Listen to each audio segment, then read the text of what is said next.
I know there are some words in Portuguese, if you are Brazilian like me, that you really want to know the meaning of in English. Hello, welcome back. That's why I'm here today. If you have been dying to know how to say this in English, I am going to help you today with real life examples, okay? So, the first thing I have to say, which is so important, please believe me when I say this. The word so is not used. I know, shocking, isn't it? But it's true. I mean, I lived in England for 12 years and I never heard somebody using that word. I really believe I never heard it. Maybe once from someone from Italy, I don't know, but not used for real, guys. And I researched, because you know, I teach you British English. Hold on, fluff, because it's what I know. So I went on Google and I researched, and apparently they don't use it in America either. Listen to this. We don't use it in England and they don't use it in America either, which means they don't use it too, but you can't say to, okay? To is when you talk about a positive sentence. For example, we do this in England and they do it in America too. Brilliant. But because I'm saying we don't is a negative sentence, okay? Pay attention, super important. Make notes. We don't say so in England and they don't say this in America either. So I think you should forget about this.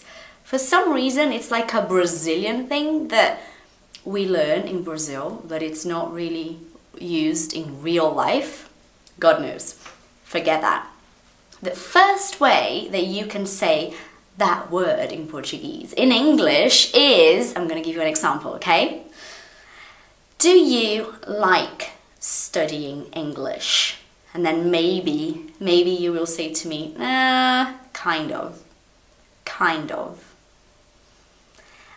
I do, but sometimes I don't, kind of. Now, kind of, two words, kind of.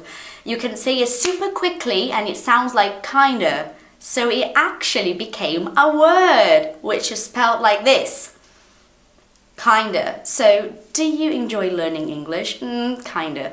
Well, if you're watching this video, I'm sure you are enjoying learning English. But if you're sitting down for hours with a book and doing grammar exercises, maybe you're not enjoying learning English. But if you're here, I hope you are. So, do you like studying English? Kinda. It's a very easy way to use that word in Portuguese in English, okay? Number two, this one I'm sure you know, and it's very funny because it's an exact translation from Portuguese to English, which is more or less. So more or less, you have to be a little bit careful with how you're going to use it because there are rules. So we're not gonna talk about a list of rules because that's crazy and it's boring. What we're gonna do is give you very simple real life examples, okay? About my life, for you to see what happened to me when I was learning English. It took me a year and a half to learn English, more or less. So I say a year and a half and then I say more or less. So it took me a year and a half, more or less, to learn English. Perfect, okay? More or less. Because it wasn't exactly a year and a half. It was more or less. Okay, got it? Super simple. Another example with more or less. No, I'm just gonna check my sentence because I prepared this. The second one is, if you watch a movie in English, you can more or less understand it, right? More or less understand it. If you're watching this, you can either more or less understand it or really understand it, right? More or less understand it. I can more or less cook.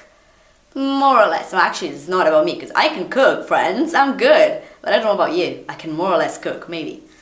Now, number 3 is really cool, and I have said this before somewhere on this channel in a video that it's, I don't know where it is, but I have taught you guys this word. If you're new here, then maybe you don't know. So listen up. The word is really strange. It's a very tiny word composed of 3 letters. Ish. Ish. Repeat. It's not ish. That's why phonetics is so important. It's ish. Okay? Ish. So ish means and you use it after a word, okay? Can you see my jumper? This here, sweater or jumper. In England we like to say jumper. I don't know. But can you see this I'm wearing? This is kinda, now listen, I'm just gonna contradict myself because I love to do that. This is kinda white. Kinda white. Remember kind of? Okay, kinda white. But I can also say this is white-ish because it's not really white. It's like, it's white-ish. So you say the word and then you say ish. It's very easy. Very good to talk about time. Yo, what time are you leaving? 4-ish. 4. Not exactly. Okay? So it's a great word. And a word that you'll never learn from books. I don't know why. It's such a great word and it's used a lot in real life situations. Now I hope you enjoyed this video and you learned lots of new things. I'm sure you did. Keep studying, work hard, listen to English every day. You can do it. See you soon. Bye.